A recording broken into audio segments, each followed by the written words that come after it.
Okay, guys, I hope you can hear me better now. Um, I got a different little mic set here, so I'm hoping the sound will be better now. Just a reminder, this is the book that we're reading. It's called Gods of the Bible by Mauro Biglino.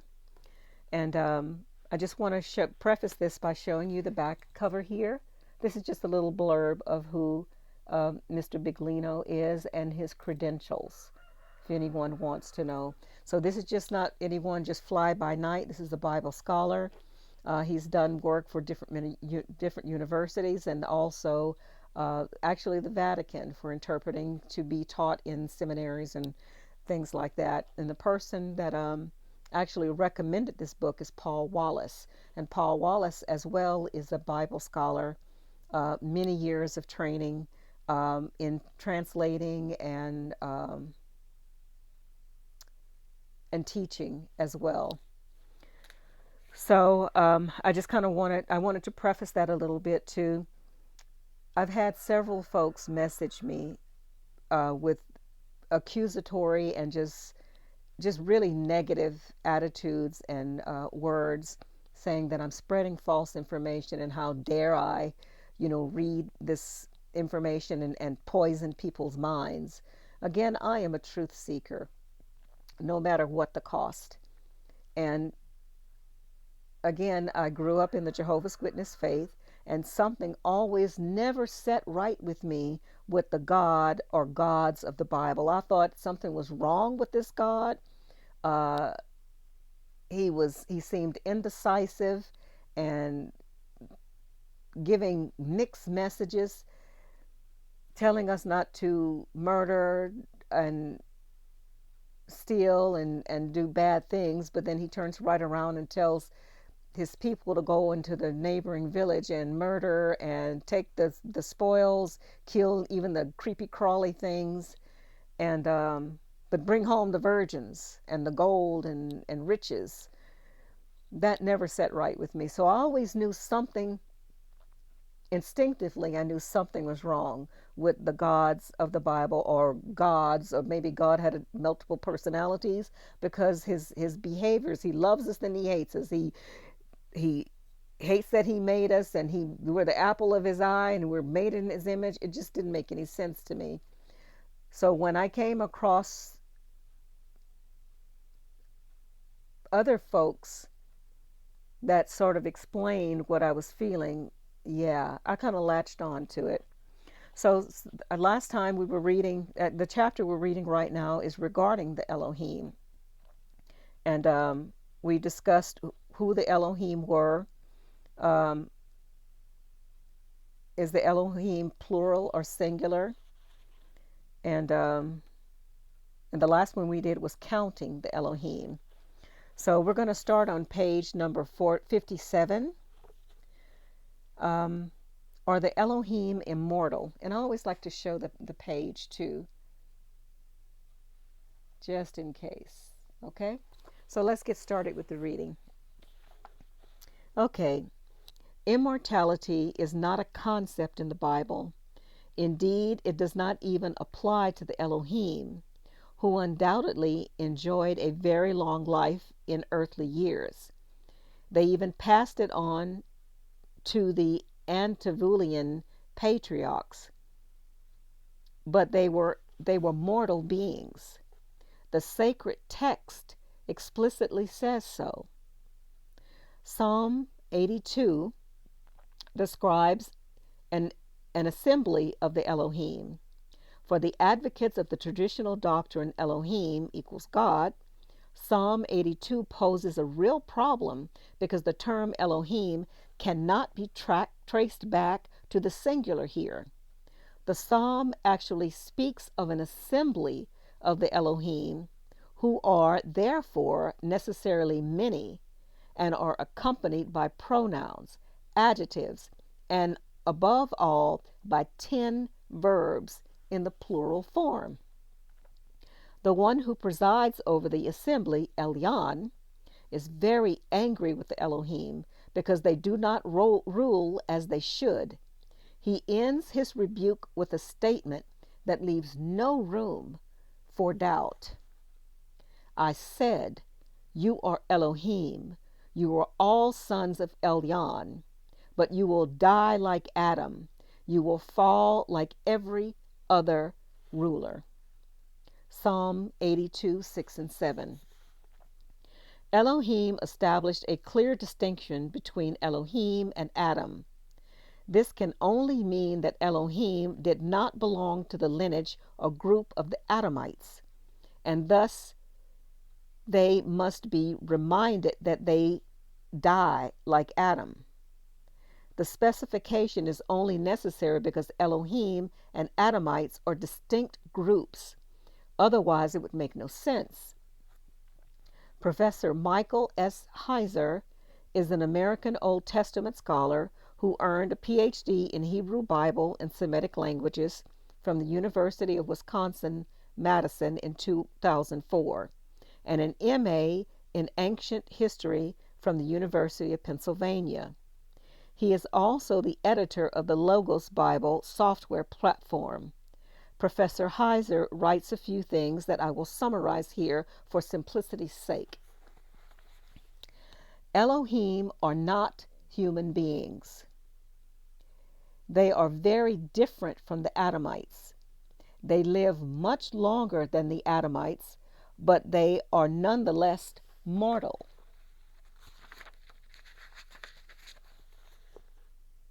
The assembly spoken of in Psalms 82 did not even occur on earth. Further comment is unnecessary. Conclusions. In summary, the Bible reveals to us the following characteristics of the Elohim. The biblical term Elohim did not refer to one spiritual, transcendent, omniscient, omnipotent God, but to many flesh and blood individuals. We call them individuals because, as we have just seen, they are not Adamites either, so they are not men. The Elohim lived long enough to be considered immortal, even though they were not. They were individuals who traveled in flying machines called Ruach, Kavod, Merkava, and Cherubim, as we shall see in the next chapters. The Elohim were never considered gods in the conventional sense. They were objects of respect and inspired terror simply because of their great power guaranteed by technology they possessed. The Elohim did not concern themselves with issues such as religion in the modern sense of the word, spirituality, or life after death. Their goal was to define the power structures in the various territories where different civilizations were developing. The Elohim knew the laws of nature and the cosmos and passed them on to their most devout followers, creating castes of kings, governors, priests, and so-called initiates. The Elohim had the same privileges and attributes as Yahweh in terms of functions and powers exercised because they belonged to the same group. Yahweh was only one of them.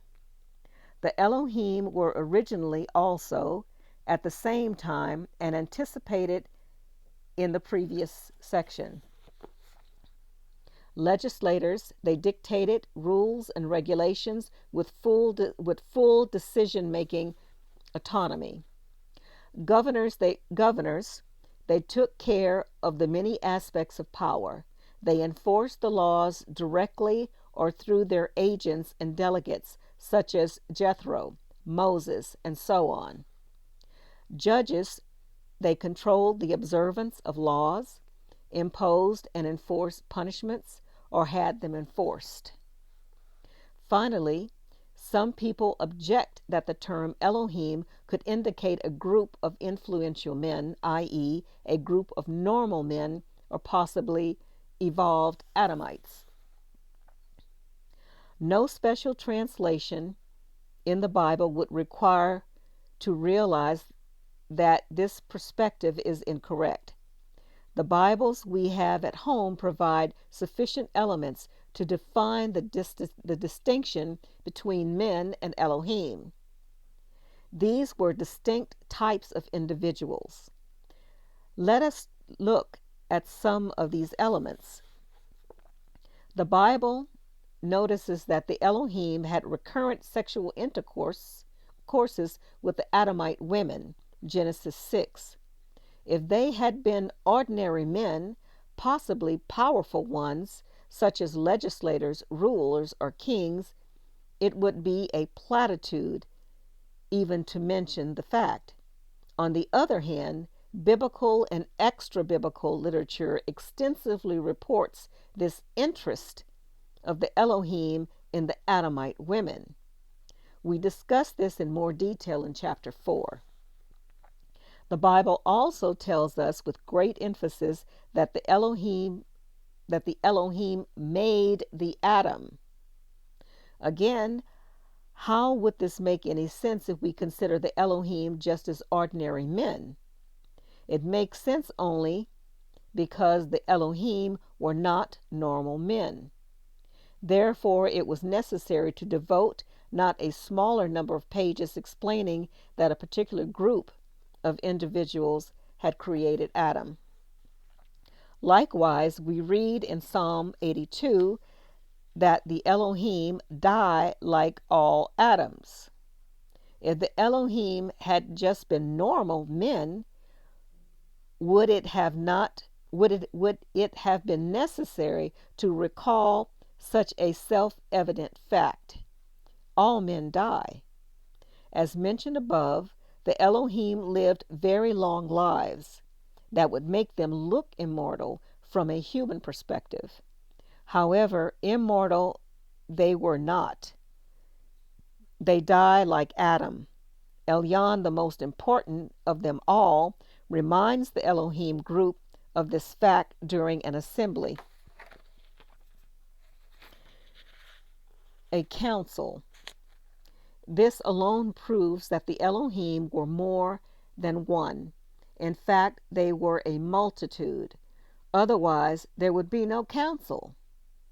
Finally, the Elohim seem to have special neurophysiological needs, such as inhaling the smoke produced by burning fat prepared with modalities, minutely prescribed in Leviticus chapter 3, verses 3 through 5, and other biblical passages. This smoke calmed them. We discussed this in chapter 8. Before moving forward, let us make a clarification. In a case where as article or singular verb is attached to the term Elohim, we attribute the actions described in the specific section to that particular Elohim, that is, the protagonist of the events described in the Bible, Yahweh. We thus intend to avoid the alternating use of El, singular, and Elohim, plural, which could lead to confusion. Finally, we have deliberately chosen to mark the term with an initial capital letter E, Elohim, even though the grammatical correctness would dictate a lowercase letter. Tradition has accepted this method, and we have adopted it. From now on, we also free the term Elohim from inverted commas. Wow. I know that's going to ruffle a lot of feathers, but it makes perfect sense to me. Perfect sense. And it kind of coincides too with those Sumerian texts. The Sumerian texts speak of these Elohim or Anunnaki, these beings that came from a different dimension. I don't know if they're interdimensional, from a different planet. I'm not sure exactly how that works.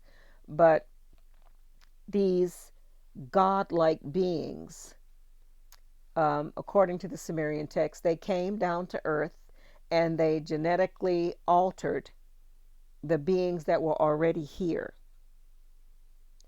And I think that's where the Adamites came in. And because of their advanced technology, these beings,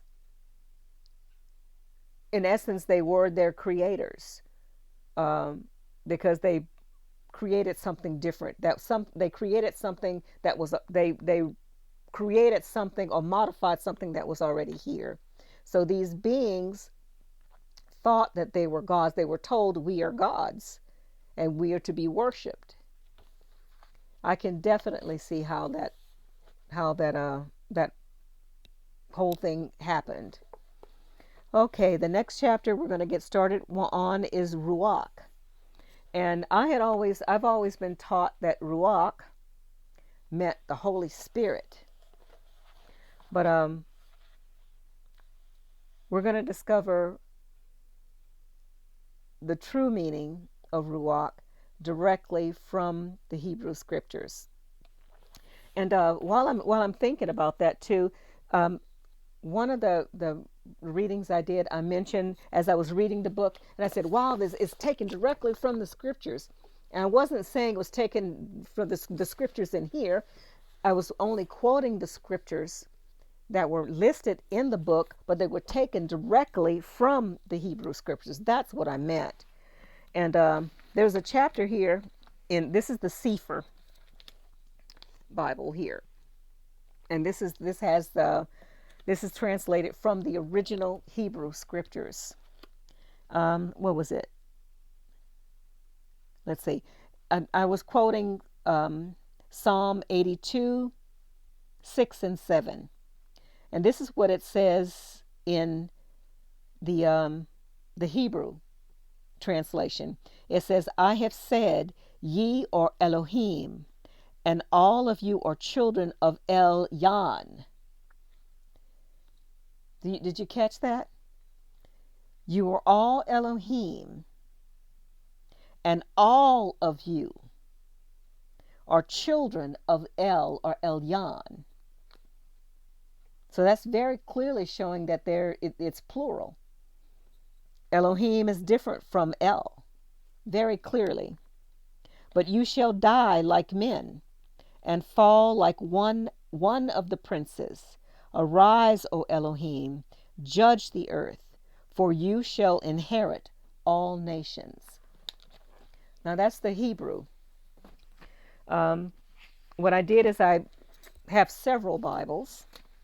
I got a bunch of Bibles, but this is the King James Version. Psalm 82, 6 and 7.